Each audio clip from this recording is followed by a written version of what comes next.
సాయంకాలం ప్రదోష సమయంలో ఈశ్వరుడి దగ్గర నారికేళ దీపాన్ని వెలిగిస్తే ఆ గృహంలో శివుడు ఆనంద తాండవం చేసి అష్టైశ్వర్యాలు భోగభాగ్యాలను కలిగింపజేస్తాడు.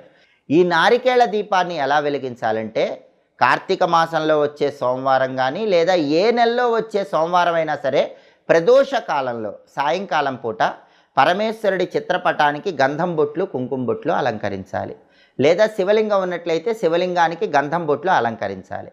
ఆ తర్వాత ఈశ్వరుడి చిత్రపటం దగ్గర లేదా శివలింగం సన్నిధిలో ఒక పీటని ఏర్పాటు చేసి ఆ పీటకు పసుపు రాసి కుంకుమ బొట్లు పెట్టాలి. ఆ పీట మీద బియ్య పిండితో ముగ్గు వేయాలి. అలా ముగ్గు వేసిన తర్వాత ఆ పీట మీద ఒక రాగి పళ్ళెన్ని ఏర్పాటు చేయాలి. ఆ రాగి పళ్ళెం మీద తడి గంధంతో స్వస్తిక్ గుర్తు వేయాలి. గంధంలో కొద్దిగా గంగాజలం కానీ రోజ్ వాటర్ కానీ మంచినీళ్ళు కానీ కలిపి తడి గంధం తయారు చేసి